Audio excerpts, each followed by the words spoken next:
দুই ক্যাপ্টেন একটা আহ্বান করছি আমাদের কমেন্ট্রি বক্সে আসার জন্য। আমাদের দর্শক মন্ডলী বালাস ব্যাক ড্রাইভ করলেন এই মুহূর্তে লং আপ এবং লং অঞ্চলের মাঝামাঝি জায়গায় যতক্ষণ ফিল্ডিং করলেন তার ভিতরে একবারের মতো জায়গা পরিবর্তন করলেন। আমরা দেখতে পাচ্ছি এই খেলা ফেসবুক অনলাইন পেজ থেকে ভিডিও ধারণের যিনি সহযোগিতা করছেন আমাদের সিনিয়র সাংবাদিক শেখ হিজবুল্লাহ ভাই, অসংখ্য ধন্যবাদ জানাই। এই খেলাটিকে ভিডিও ধারণের মাধ্যমে ফেসবুক আইডিতে পোস্ট করবেন এবং সেখানে সকলে লাইভ কমেন্টস করবেন।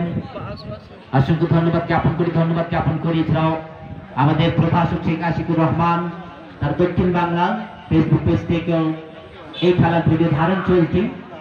অসংখ্য ধন্যবাদ জ্ঞাপন করি। মহান সৃষ্টিকর্তার প্রকৃতির যে সুবাতাস কিছুটা হলেও কিন্তু আমাদের শরীরে বহন করছে। এর সাথে প্রথম উইকেটের পতন এবং এই খেলাতে ভিডিও ধারণ করছেন Durgapur advocate Manjurul Hasan. Clean bold হয়ে গেলেন, ব্যক্তিগত 11 রান করে টেন্ডের পথ ধরলেন এবং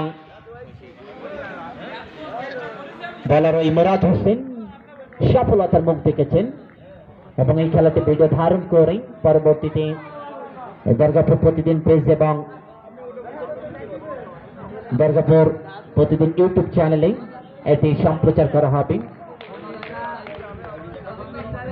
অসংখ্য ধন্যবাদ জানাই আমাদের সাংবাদিক শেখ হিজবুল্লাহ ভাইকে।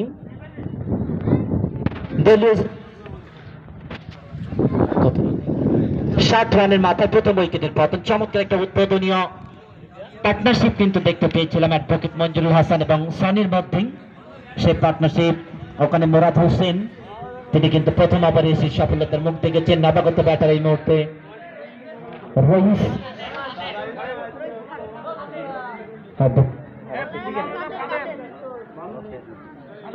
আব্দুল কাদের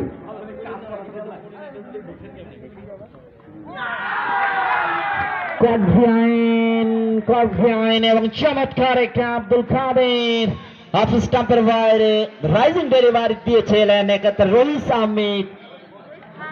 রইস খান অন ডাউনে ব্যাট করতে এসেছিলেন এবং তার ব্যাটে বল হালকা চুম্বন দিল এবং উইকেট রক্ষক ডান পাশে ড্রাইভ দিয়ে তার বিশ্বস্ত তালুতে বন্দি করলেন এবং এরই সাথে কিন্তু ওই আরো একটি উইকেটের পতন। পাইকগাছা পুরসভা লিজেন্ড ক্রিকেট টিমের দ্বিতীয় উইকেটের পতন, অর্থাৎ ওই 60 রানের মাথায় দ্বিতীয় উইকেটের পতন। 60 রানের মাথায় কিন্তু প্রথম উইকেটের পতন ঘটেছিল। ঠিক কোন দলীয় স্কোর খাতায় রান যুক্ত না করে ঠিক ওই অ্যাডভোকেট মঞ্জুরুল হাসান যে পথে ধাবিত হয়েছিলেন সেই একই পথ কিন্তু অবলম্বন করলেন ওই রইস খান। নবাগত ব্যাটার এই মুহূর্তে ক্রিজে প্রবেশ করেছেন। নবাগত ব্যাটার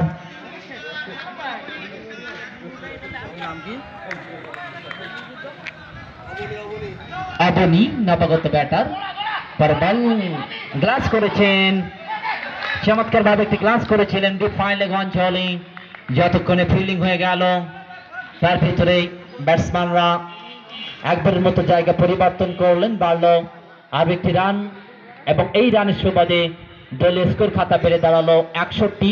2 উইকেট হারিয়ে পাইকগাছা পুরসভা লিজেন্ড ক্রিকেট টিম।